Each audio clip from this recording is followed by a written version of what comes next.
Hey there, welcome back to the channel. Today, we're going to swap a U-joint. Let's get to it.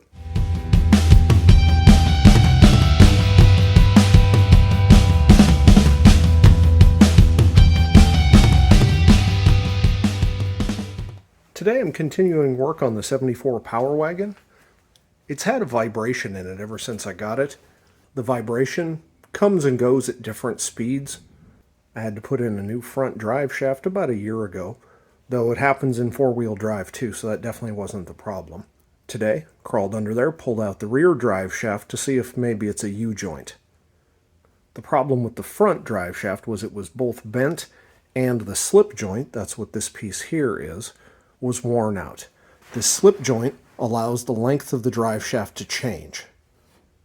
So as the axle goes up and down, that distance between the axle and the transfer case changes, and this accounts for that. On the front drive shaft, this was worn out and floppy. You can see on this one, it's also got some slop.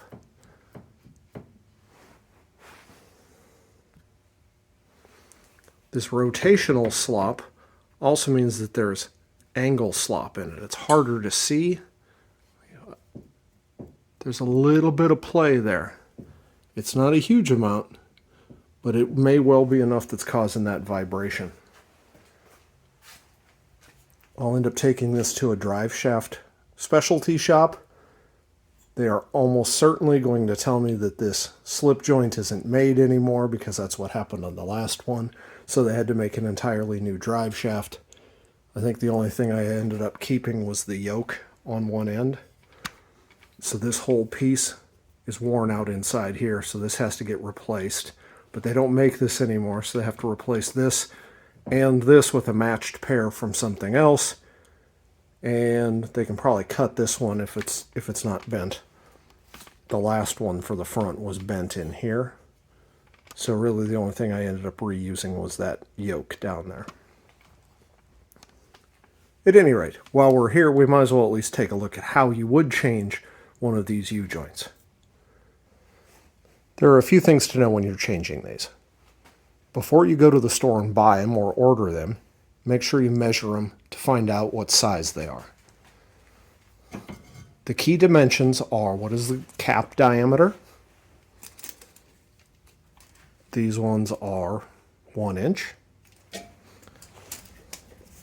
Then you need to know the distance from here to here. These ones are 3 inch. Then you need to know whether or not it takes an external or an internal ring. I'll show you that here in a minute as soon as I clean one of these up. External rings are real obvious. This will be recessed down into the joint, and then there's a groove cut in this yoke, and there's a snap ring that sits down in. You just reach in with a pair of pliers, pinch it, and pull the snap ring out. These have internal rings here. Let's see if I can get something to clean it up to show you.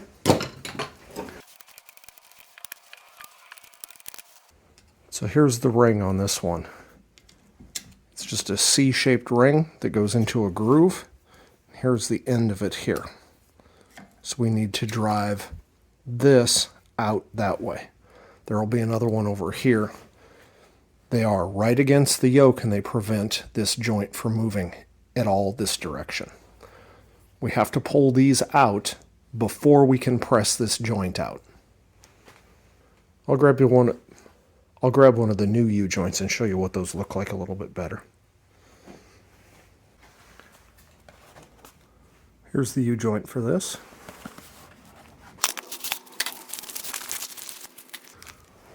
Word of caution, these caps have needle bearings down in them that are held together just by grease. If you drop that and it lands this way and all those bearings fall out, it's a real nightmare to make sure you find them all and get them all back in. So what happens is this sits in here, and once you get it pressed in, you put this clip on, push it all the way against the yoke here, get in this other cap, and put one of these ones in on this side, and that prevents this from moving side to side. Getting them in is easy. Getting them out tends to be a real pain in the ass.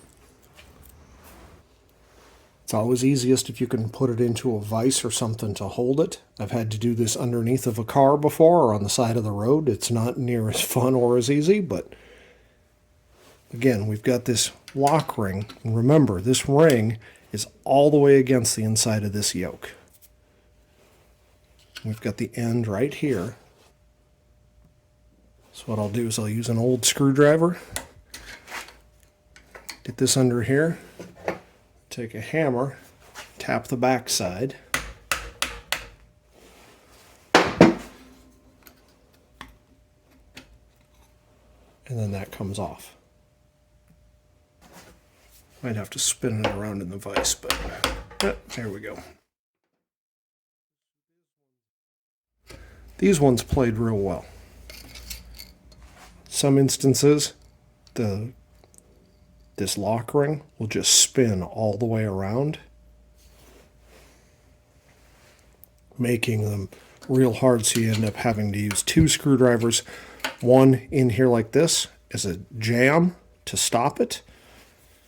That'd come from this side probably, but at any rate, you put a screwdriver in or something so that this spins around and hits it, and then drive the other side to push it out.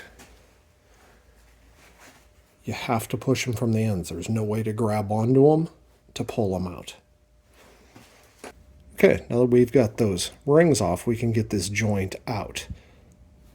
These are pressed in, so this is a press fit still into this yoke. They don't move, they don't rattle around. There are a few different ways to do this. If you've got access to a press, it is by far the easiest way to do this. If you have access to a press, use that.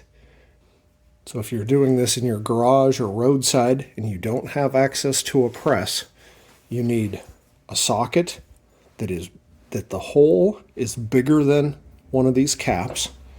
So I can put that here. That gives me an empty space that I can drive this down into. Something like this. You might be able to also just use the open jaws of a vise. Then you need a drift, something that is close to this size that you can hammer against. A socket works. Don't use a socket you care about because you're going to beat the hell out of it.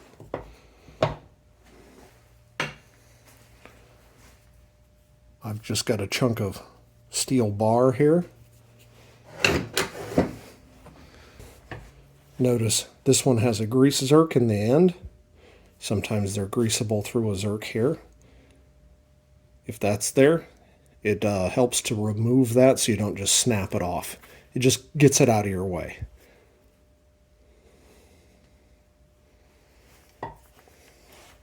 I'm going to use that down so I don't have to worry too much about it.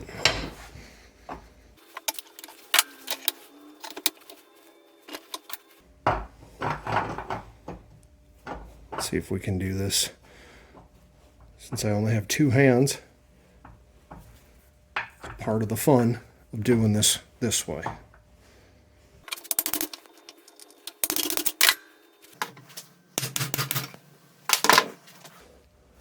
You can see it started to push through.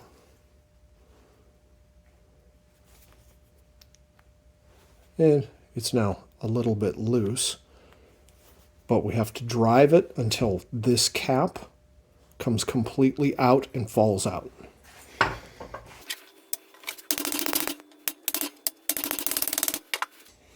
Like that. We take this cap off.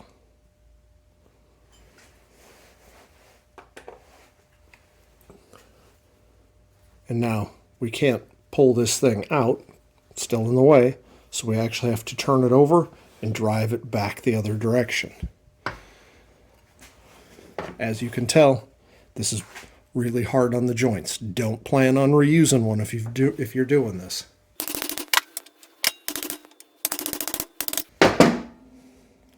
Cap fell off, it's down in here. There's the other cap and bearings.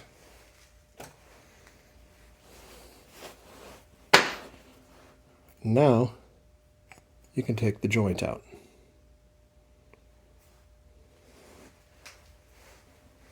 Again, that's much easier with a press, and I do have one, but figured not everybody has one, and it's not always convenient, so show you how to do it without. Reassembly is just the reverse of what we just did. I'm not going to put in a new U-joint, again, because this drive shaft I think has to be rebuilt anyway, so there's no point in me putting in a $15 U-joint to have them just pull it back out and throw it away. Couple of things to note. This old joint, this old joint has a strap here, which is kind of nice because it keeps these caps from coming off and getting lost. If you're doing this yourself, do yourself a favor and wrap some tape around this direction so that those caps don't come off and you don't lose them.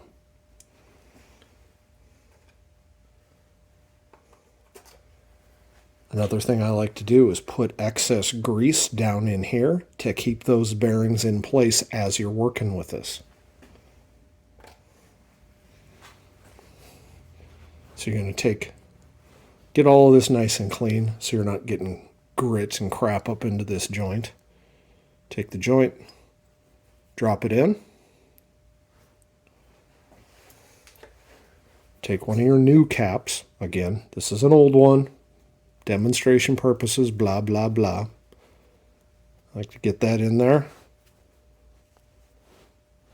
Just tight enough to fit. And take your hammer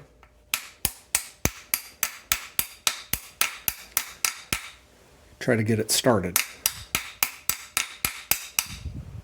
That one's going in pretty well. They usually don't go in quite so easily. The important thing here is this needs to be nice and centered, because when we drop that other cap in, the bearings need to go all the way around this. So we take this cap, again, make sure you got lots of grease in here.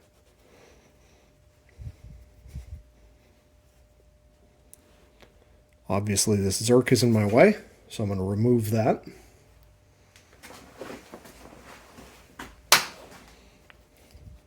It needs to be a smooth surface. Put it on there best I can.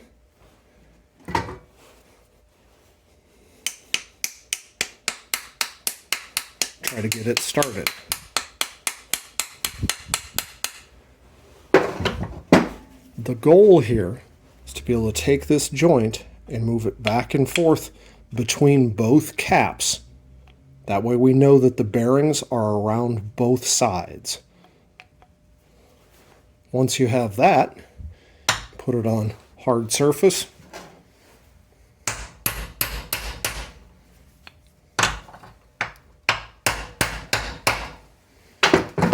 Make sure it's in there well enough that they're not going to fall out.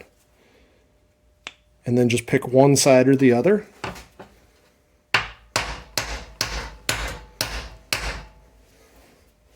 Drive it until you see that groove.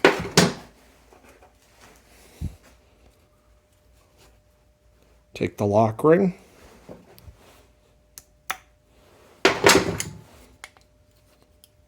Put it on. Flip it over, drive the other side down,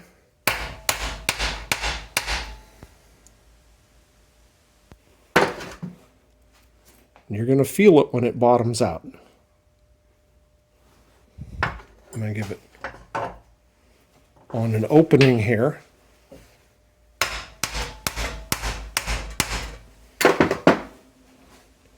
Now I've opened up that groove there. We take our other ring, put it in that groove, tap it to get it started, put it the rest of the way in. And put your grease Zerk in. Grease this guy. And you can cut the tape or whatever you have holding these caps on. Go ahead and put the drive shaft back in. That's all there is to it. Thanks for watching.